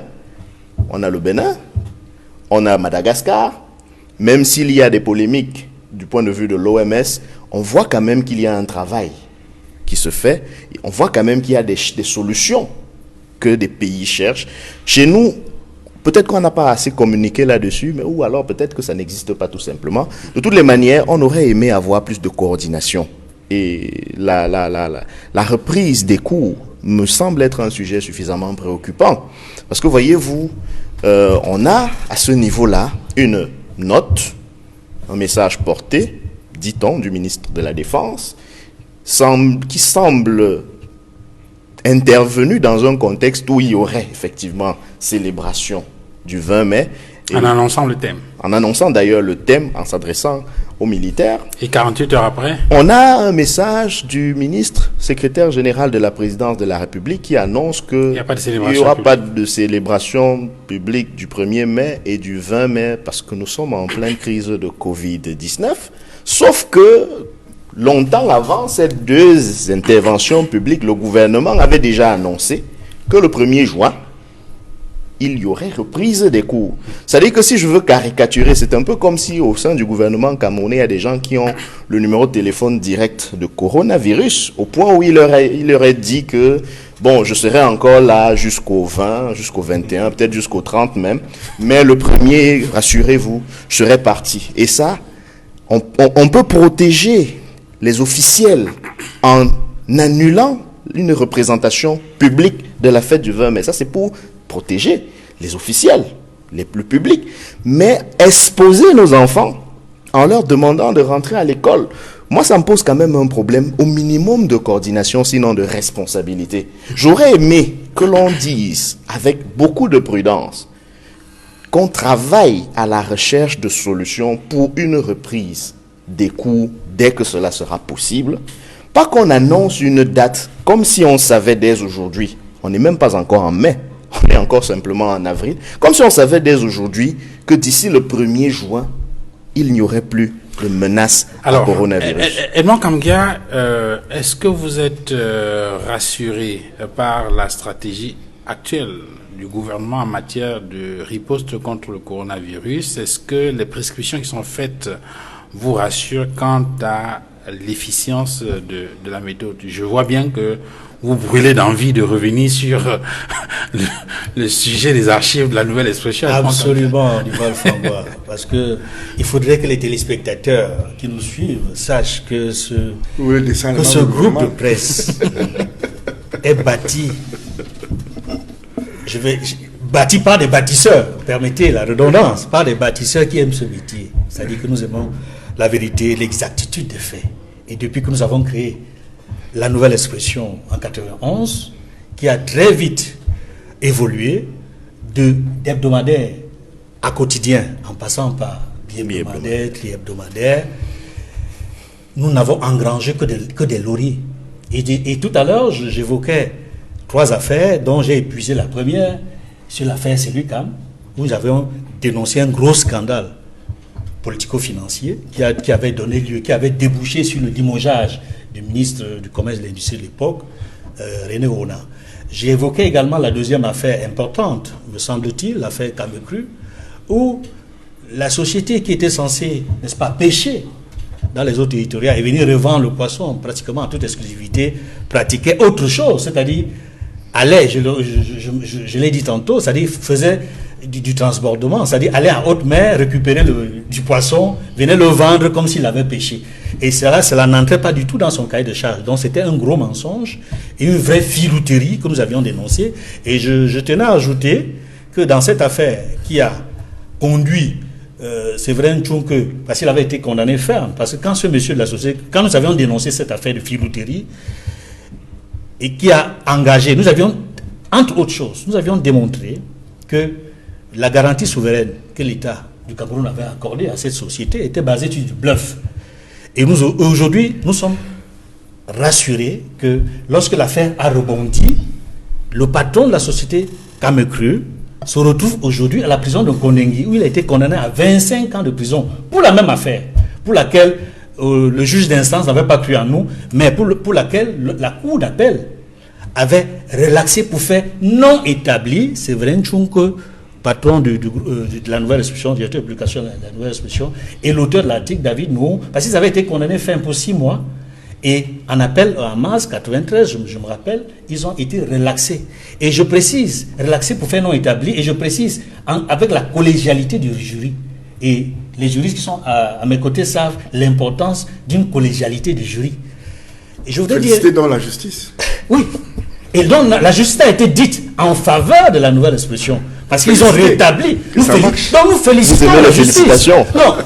Ça dit qu'il faut rendre à César ce qui appartient à César. J'ai dit que la justice a bien fait son travail dans l'affaire Camecru.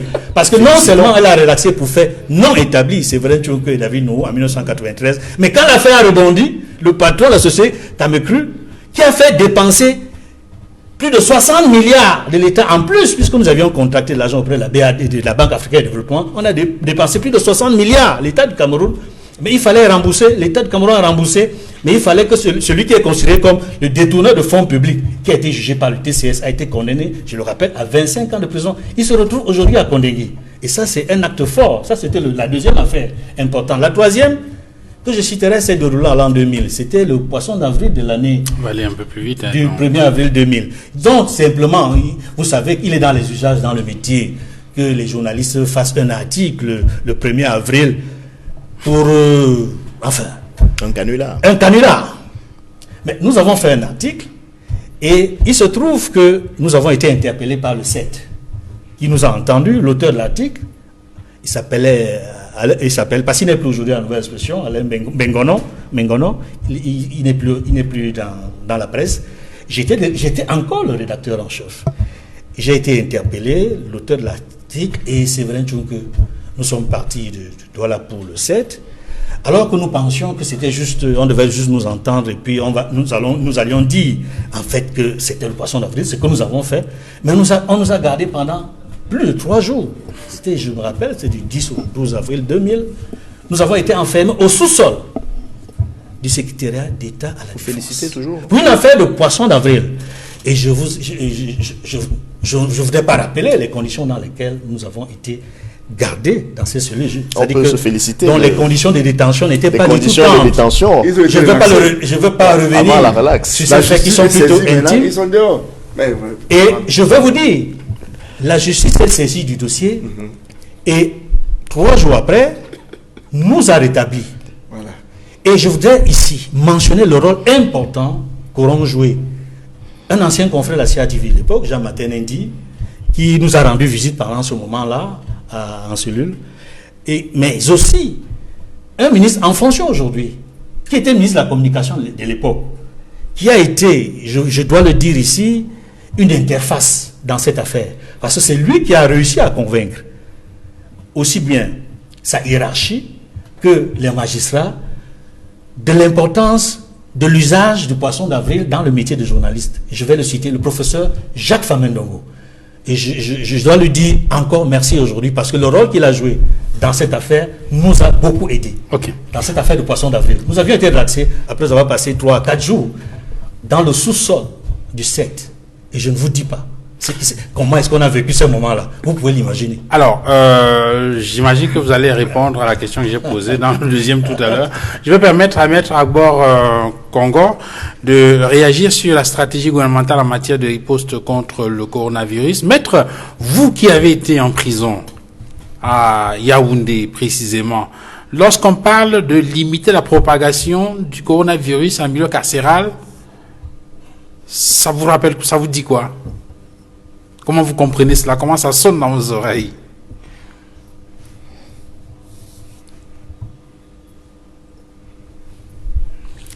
Est-ce que Maître Bala nous écoute?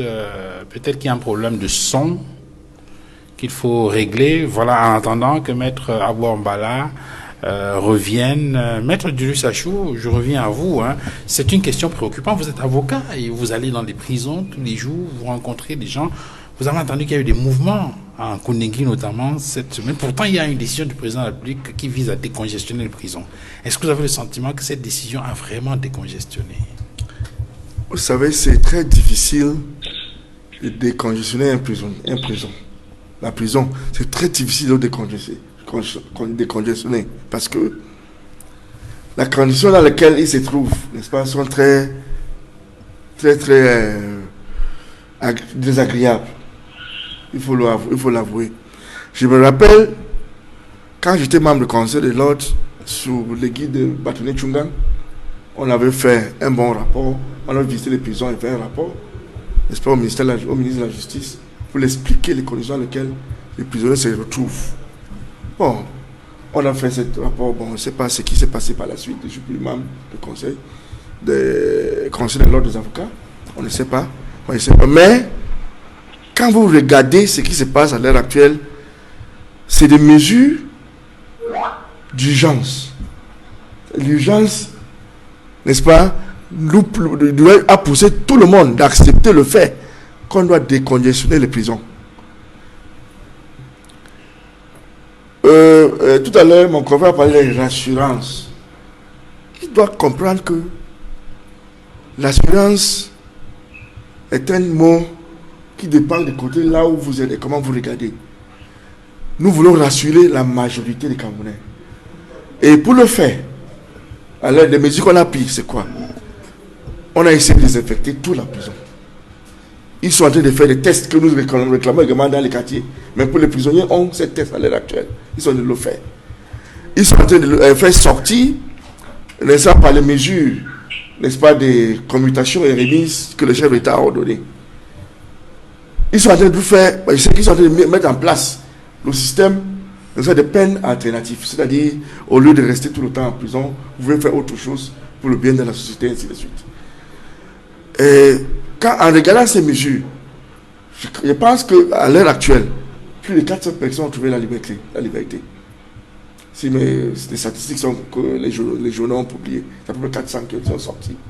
Mais le travail parce que c'est un travail de fourmi également, à faire la découverte de ceux qui doivent sortir et ceux qui ne doivent pas sortir. Parce que c'est très grave de faire sortir des bandits de grands chemins par erreur pour les lâcher dans la société sans qu'ils soient réhabilités. Donc il y a beaucoup de choses sans être socialisés. Oui. Alors, Maître Abouambala, je posais la question tout à l'heure. Il y a donc cette prescription qui a été faite au cours de la dernière réunion interministérielle de suivi de la stratégie gouvernementale de riposte contre le coronavirus. Il limitait la propagation du coronavirus en milieu carcéral. Vous qui avez été en Kondengui, par exemple, qu'est-ce que ça vous suggère personnellement? Well, personally, I feel sad. I feel very bad because the way people live in prison, if COVID-19 has to spread, kill almost everybody there. We don't have enough space in prison. The way we sleep, we cannot do social distancing. For example, I was in a hotel with 13 people, 11 were alleged Boko Haram perpetrators. We use a small toilet. How can you social distancing in such a milieu? They had written an article or a request to the head of state calling on him to decongest the prison. And it's true that what the president did, remitting and commuting sentences is a good thing, but we believe that 75% of those in detention, and my political lawyers would say if I'm wrong, are those in trial detention, meaning that the president or the minister of justice or the minister of defense, following Article 13 and 14 of the military justice code, could enter a nolle prosequi to release some of these people, especially the political prisoners. This is what happened before myself and Professor Maurice Kamto and the others were released. That's true. So you can use that to release those who are politically accused. But also, the Constitution makes provision for amnesty for those who have been convicted. And this can be done through the Parliament. I think that in this period where we have COVID-19, the Parliament can also sit and grant the general amnesty, because the way the prisons are, if you go to the prison of Marua, for example, it has more than 1,750 people, which is a prison for like less than 500 people. It's difficult. Take the Boya Central Prison. You know, I went there the other day. There are lots of people. Look at Kondengui Central and Kondengui Principal, for example. There is a need for us, if we are fighting COVID-19, to also decongest the prison. Some of these people could be kept under house arrest, for example. Some of them with minor offenses could be released. I understand, like what Dr. Junior would say, that there are people who are strong criminals. We are not talking about this. So we are talking about mostly the political prisoners who we know they are there for political, who we know they are there for not committing any offenses. We know they are there because they said something against the government. The government doesn't like them, and they are sitting in jail. I think it's high time that government does something. You know, I keep in touch with those in detention. I hear their stories. I have a relative there who is currently very sick. Lots of people have died in prison, more than being acknowledged by government. But it also shows, that the government was not ready. You know, we were fortunate, and I say fortunate because prior to coronavirus attacking Cameroon, we have seen examples in other places of the world. But government was not ready. You know, the time we instituted face masks, for example, the time we put the 13 points of social distancing, we had enough time to have done it. Government is to lead, is to think ahead of the population. So they did not do enough. And the fact that people in high places could get into the country without being tested, people People could drive their way. I have my friends and my colleagues who were kept in Yaoundé for 14 days. They respected confinement, but others found their way to reach that place. So these are things that we need to condemn. And if you look at the communication between the Minister of Communication, the Prime Minister, and the Minister of Health, it clearly shows that there's something wrong in this country. It clearly shows that the leadership has serious problems, and they have to put their house in order. I was following the decision of all this, of the Minister of Defense, that we would not, KK May would be celebrated.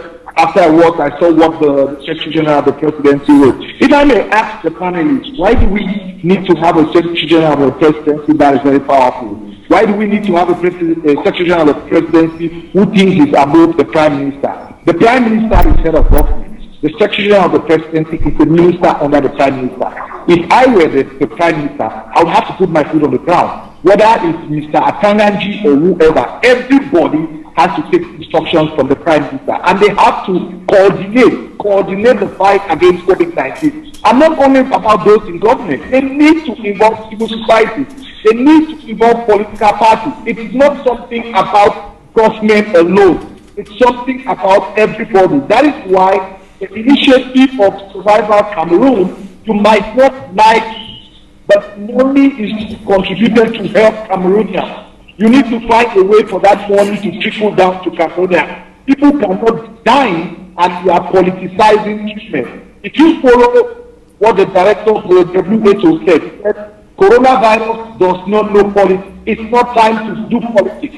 You will do politics after you have found a solution to COVID-19. So I am I'm urging the ministers in Cameroon, from the president to each and every one, that they should not politicize COVID-19, and that they should create a COVID-19 task force that would include everybody. I saw the one that the governor of South said, it's only the doctors. No, it should include civil society. Some of us civil society actors, we've gone to places. Yesterday, my team Bakingili to do more than 500 face masks and one bucket and sanitizer.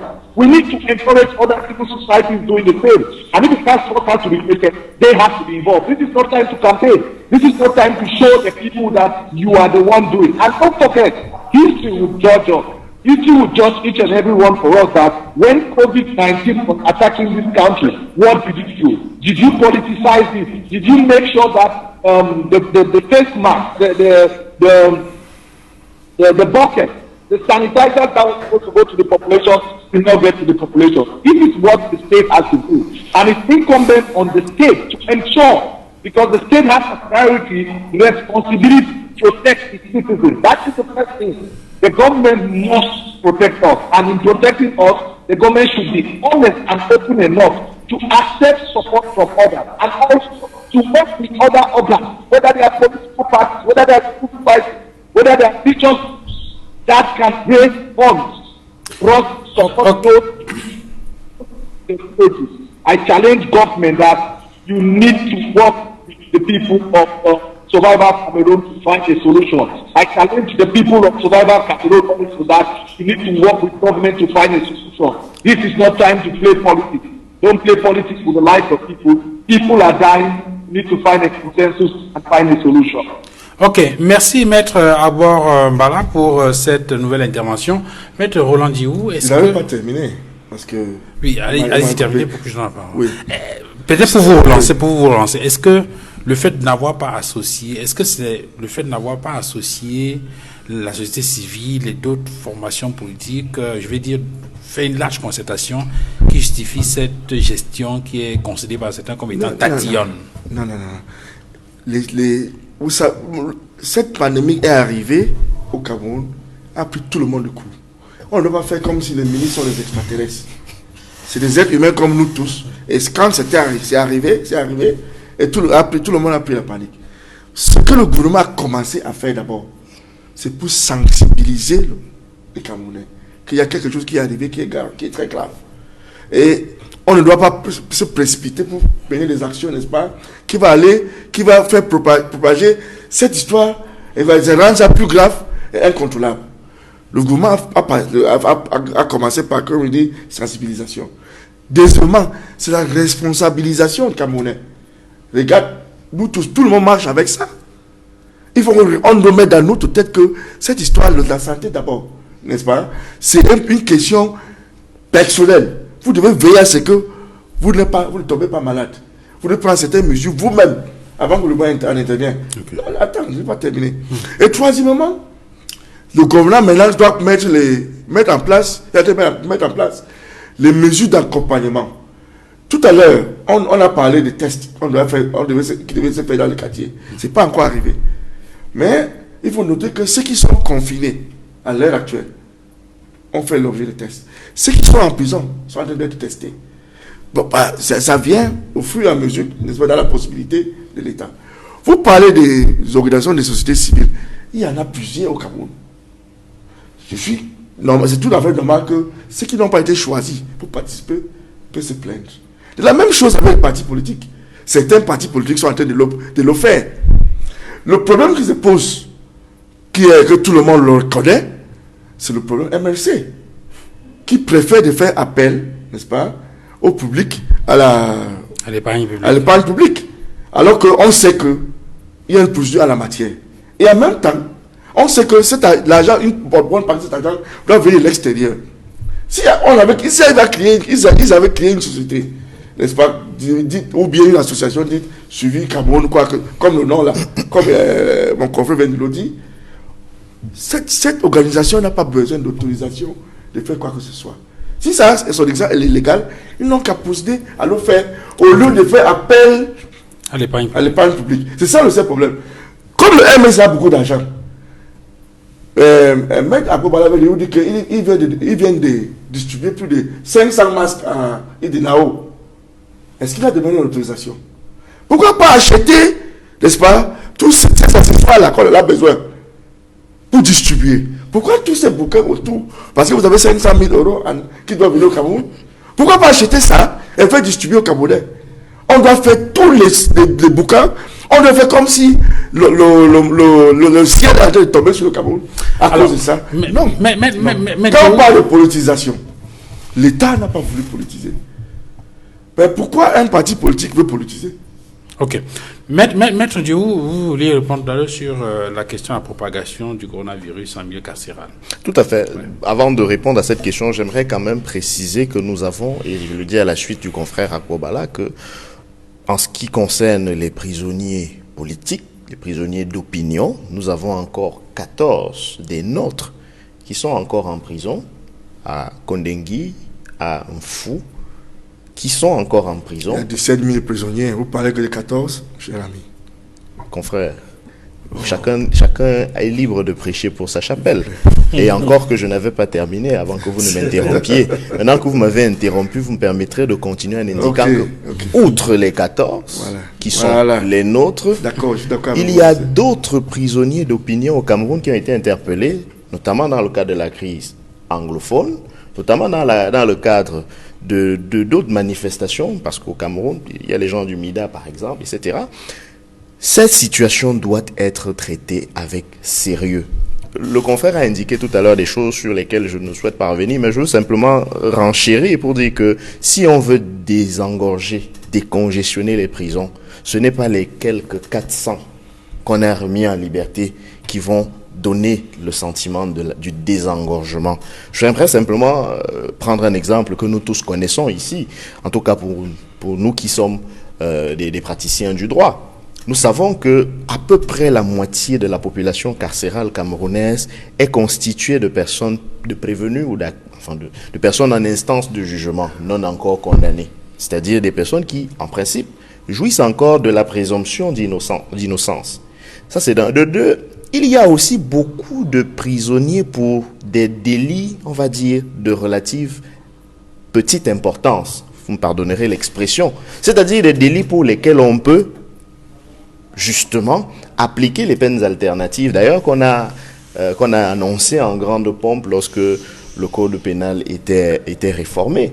On se demande bien pourquoi est-ce que, justement, jusqu'ici, on ne pense pas à mettre en application, effectivement, et peut-être même systématiquement, les peines alternatives plutôt que l'emprisonnement lorsque cela n'est pas strictement nécessaire. Pour revenir sur les cas de détention provisoire, vous savez très bien que le Code de procédure pénale, dans sa réforme, a intégré d'autres mesures autres que la détention provisoire lorsque les gens sont poursuivis, c'est-à-dire la surveillance judiciaire.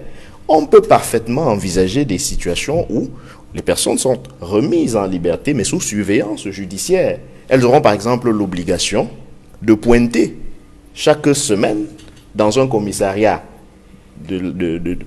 tel qu'il sera indiqué par le juge d'instruction qui voudra bien leur accorder cette mise sous surveillance judiciaire. On peut par exemple imposer qu'ils ne sortent pas du rayon de certaines circonscriptions administratives, sinon, justement, lorsque c'est violé, vous êtes repris et puis vous êtes mis en détention. Je veux dire que les dispositions du Code de procédure pénale sur la surveillance judiciaire peuvent être remis en liberté sous des conditions de garantie, de gage, de caution personnelle ou de cautionnement financier. Il y a des solutions qui existent, qui peuvent permettre effectivement de libérer le maximum de personnes tout en gardant la main de la justice sur ceux qui ont encore des choses à expliquer. Donc, on n'est pas forcément obligé de garder ces personnes-là en prison dans l'état actuel des choses. Cela relève de l'ordre du possible. Ce n'est pas quelque chose qu'il va falloir aller réinventer. C'est déjà prévu. Nos textes le prévoient déjà. Donc, je ne vais pas revenir sur les autres dispositions que le confrère a invoquées, notamment l'arrêt des poursuites et notamment l'amnistie. Il y a des solutions. Et si ce gouvernement voulait les appliquer, cela se saurait. Seulement, il y a un problème de volonté politique, précisément parce que justement, on est dans une logique répressive. On est dans un système qui ne corrige pas, justement, qui réprime. Et donc, l'idée de la prison est en fait une des composantes essentielles de la façon de gouverner, de telle sorte que si on libère les gens, on va un peu se priver de l'un des moyens qui permet à ce pouvoir de se maintenir. Pour revenir brièvement, parce que je n'ai pas envie vraiment de revenir longuement sur la polémique que le RDPC et ses alliés au gouvernement notamment essayent de créer autour d'une initiative citoyenne. Alors, je vais simplement vous mettre aussi au défi, comme l'a dit le confrère tout à l'heure. Si vous estimez que le seul souci qu'il y a avec l'initiative Survie Cameroun Survive, c'est le fait de n'avoir pas respecté la procédure de la loi de 83. Alors, qu'est-ce qui empêche à monsieur le ministre de l'administration territoriale, puisqu'il s'agit d'une question nationale qu'il ne faut pas politiser, qu'est-ce qui l'empêche précisément de donner la dite autorisation?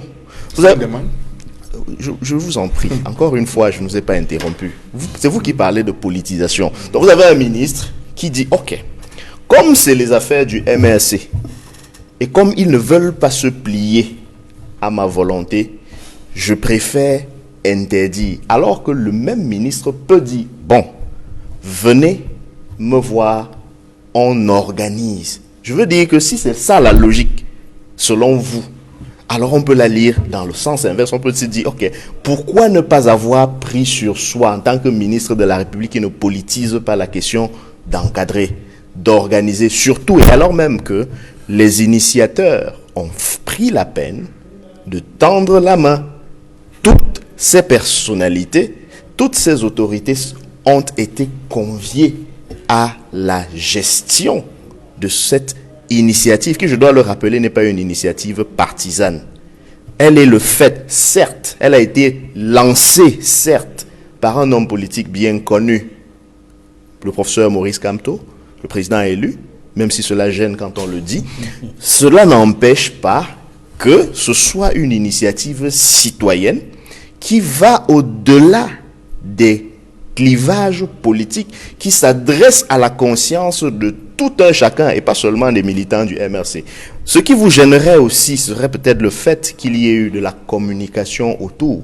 Mais dites-vous bien que pour que les gens cotisent, il faut qu'ils sachent exactement quels sont les canons ou les canaux qui vont être utilisés, qui vont leur permettre à eux de mettre à la disposition de cette initiative-là les dons qu'ils veulent bien faire. Donc, vous ne pouvez pas reprocher au MRC d'avoir fait de la communication. Parce que le gouvernement, lui aussi, me semble-t-il, il aurait lancé une initiative similaire. Fait de la communication. Il aurait un fonds spécial sur... Je dis il y aurait parce que il y a des questions qu'on pose quand c'est initiative Survie Cameroun, qu'on ne pose pas quand c'est l'autre camp. Parce que, pour reprendre la formule de Barista Achou, je ne sais pas à quoi ça sert de théâtraliser la remise de gros chèques à la télévision. Si effectivement on ne veut pas politiser l'affaire, on aurait pu avoir un peu plus de sobriété quand des hommes d'affaires, des personnalités de la République veulent bien offrir quelque chose à l'État du Cameroun pour l'aider à adresser la question du Covid-19. Mais on voit qu'il y a toujours une mise en scène qui ne nous gêne pas en tant que telle. Parce que vous voyez, on est quand même un peu habitué à voir ça de la part du gouvernement. Mais ça ne gêne pas Maître Achou, manifestement. Maître Edmond Kamgia, sur la question. Oui, on est tellement entouré. Et vous voulez interdire ceux qui donnent l'argent à MRC de... vous voulez faire la publicité aussi. Vous voulez leur interdire ce droit que vous vous êtes arrogé vous-même? Edmond Kamgia, Oui. est-ce que vous ne sentez pas une sorte de gestion tatillonne du gouvernement de cette crise sanitaire du coronavirus? Il évoquait tout à l'heure la célébration du 20 mai qui a été annulée, avec une éventuelle reprise de l'école le 1er juin. Il y a des sons de cloche divergents pour ce qui concerne un certain nombre de choses en rapport avec le Covid-19. Est-ce que vous sentez une gestion tatillonne ou il s'agit simplement d'une mauvaise interprétation de l'action gouvernementale sur le sujet? Oui, la gestion est effectivement tatillonne. Mais je voudrais commencer par réagir à un propos de Maître Julius Achou lorsqu'il dit que le Cameroun a été pris de court par le coronavirus. Le Cameroun n'a jamais été pris de court par le coronavirus. On a vu venir, c'était en Chine. Ça a commencé en Chine, en Asie. Et le Cameroun regardait la Chine. Après la Chine, c'était d'autres pays voisins. C'était l'Europe, c'était l'Italie, c'était l'Espagne, c'était la France, l'Allemagne, d'autres pays. Et le Cameroun était là en Afrique, avec d'autres pays. Observez ce qui se passe ailleurs. Donc, on n'a pas été pris de court. On a eu le temps de se préparer. S'est-on seulement préparé? Non. Apparemment, non. Aujourd'hui, la gestion... Comme les Américains. Comme les Américains. Oui, on peut se référer aux exemples de médiocrité. Vous choisissez toujours les bons exemples. Bien sûr. Mais choisissez les bons exemples, Maître Achou. Bien sûr, les États-Unis, l'Italie, c'est précisément les mauvais exemples. Vous auriez pu parler du Rwanda à côté de nous, ou même du Gabon. Permettez que je continue. Prenons les bons exemples pour avancer. Ce qui compte, ou même la Chine. Prenons les bons exemples. En tout cas, on n'a pas été pris le coup. On a vu venir. On pouvait se préparer, on ne s'est pas préparé. Et on a vu, comme ça, la situation nous atterrit sur le visage, comme si on avait des raisons d'être surpris. Alors qu'on n'avait aucune raison d'être surpris par ce qui nous est arrivé. Aujourd'hui, on est dans une situation où le gouvernement, dans sa communication, navigue. Je dis bien navigue, parce qu'elle n'est pas précise, elle n'est pas ferme sur le type de riposte.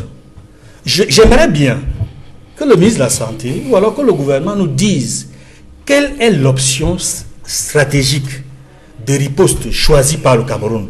Parce qu'on a du mal à la définir, à la décrire.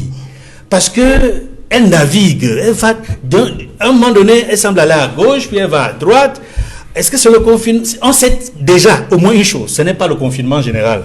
Mais est-ce que c'est le confinement partiel? Pas véritablement. On se serait attendu dès le début, lorsqu'on avait les premiers cas, Douala, Yaoundé puis Bafoussam, que l'on confina par exemple Douala, Yaoundé et Bafoussam, un peu comme le Nigeria a fait un confinement d'Abuja et de Lagos.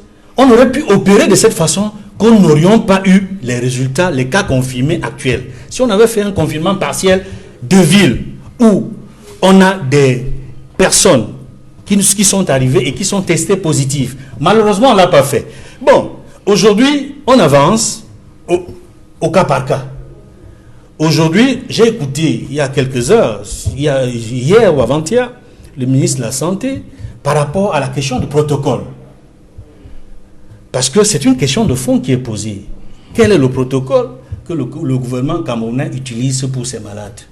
C'est vrai qu'il n'est pas resté. Il n'a pas détaillé, mais il dit qu'il a signé un document qu'il a envoyé dans les hôpitaux, et c'est ce que les médecins suivent, puisque il faut distinguer le cas d'un malade critique, d'un malade sévère et d'un malade ordinaire qui ne nécessite pas d'être hospitalisé. Nous sommes d'accord avec lui là-dessus. Mais nous persistons sur la difficulté que nous avons à décrire, à qualifier, à catégoriser le type de riposte que nous avons. J'ai été heureux d'une chose que le ministre de la Santé a dite récemment. Il a dit, et il a bien fait, parce que c'était lors d'une conférence de presse, je ne suis pas concerné par le fonds de solidarité. Je ne signe aucun document concernant le fonds de solidarité. C'est le secrétaire d'État qui est chargé de la santé, des épidémies, et un autre responsable chargé des affaires financières au niveau des centres des urgences. Pourquoi est-ce que nous disons que cette déclaration est forte et importante? Parce que nous connaissons très bien comment fonctionne le Cameroun. Parce que si demain, on assiste à une gabegie, à une mauvaise gestion du fonds de solidarité public, le fonds de solidarité nationale, je connais au sein du gouvernement même certains membres qui auront tout fait de dire que leur collègue, le ministre de la Santé, a été un mauvais gestionnaire.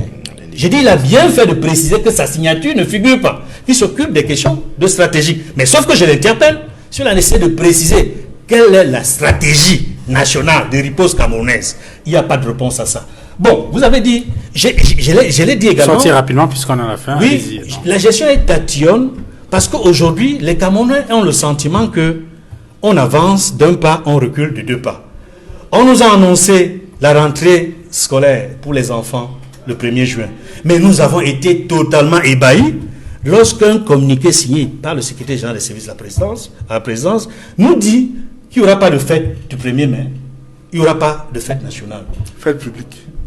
Célébration. Pas de célébration. L'expression, il n'y aura pas de célébration Publique. Oui. Nous pensons que cette décision n'est pas du tout de nature à encourager les parents d'élèves à envoyer leurs enfants à l'école le 1er juin. Parce qu'en 10 jours ou en 11 jours, il n'est pas certain que nous puissions décréter, parce que ça ne se décrète pas, la fin du coronavirus, parce que ça ne dépend pas de nous, c'est une guerre asymétrique que le coronavirus nous mène. De deux, nous pensons que c'est l'une des rares fois, sinon la première fois, en tout cas depuis que je vis, que je n'assiste pas à une célébration nationale du 20 mai. Il faudrait bien qu'on nous l'explique. Parce qu'ailleurs, dans d'autres pays, comme le Sénégal, il y a eu des cérémonies, même si ce n'était pas des cérémonies entières. On a eu des cérémonies symboliques qui n'ont pas duré. Le chef de l'État était là, il y a eu l'armée, il y a eu la police, mais il n'y avait pas tout le monde. Le Rwanda a commémoré le génocide en plein coronavirus. Également une cérémonie. On se serait attendu que symboliquement... utiliser cet argent pour Monsieur Barista Dieu le sache. Combien de dépenses vous avez faites? Alors ça permet à l'État d'économiser. Vous n'êtes pas content qu'on va économiser pour faire le coronavirus avec... Oui, ça permettra d'économiser beaucoup de milliards, notamment pour les champagnes. Ça n'a pas été dit dans le communiqué. Alors on évite les célébrations. Alors je voulais juste préciser... Il y a beaucoup de malentendus ainsi. Il faut dissiper les malentendus. Ça ne rassure pas. Alors, Edmond, il y en a qui ont indiqué, je crois qu'en 1984, au lendemain du coup d'État d'avril 84, la célébration du 20 mai n'a pas pu avoir lieu au Cameroun. Et c'était, je crois, la première et la dernière fois qu'il n'y a pas eu de célébration publique du 20 mai. Et puis, la deuxième chose, il faut peut-être rappeler, après la réunion du comité interministériel, on a appris après l'exposé du ministre de l'enseignement secondaire et des autres, on a appris qu'on va réfléchir sur les modalités. Il pourra avoir un système de mi-temps ou un système de rotation pour permettre que les effectifs pléthoriques soient observés dans les classes et qui peut être une source de propagation du virus puisse être maîtrisé. En tout cas, c'est un sujet sur lequel on reviendra certainement dans d'autres éditions de droit des réponses. Et je souhaite que les syndicats des enseignants du primaire, du secondaire et du supérieur soient associés à la recherche des solutions véritables. Très bien. Continuer les cours après ou pas. Merci Edmond Kamgia d'avoir été avec nous ce dimanche dans le cadre de cette émission de droit des réponses. Vous êtes journaliste et éditorialiste à la Nouvelle Expression et consultant du droit des réponses. Merci également à vous, Maître Jules Sachou, d'être venu sur ce plateau. Merci, avocat au barreau du Cameroun et militant du RDPC. Merci, Maître Roland Diouf, d'être venu. Merci, monsieur. Avocat au barreau du Cameroun et militant du MRC. Merci à vous, madame, messieurs, d'avoir regardé cette autre livraison de droit des réponses. Excellent dimanche à tous et à très bientôt.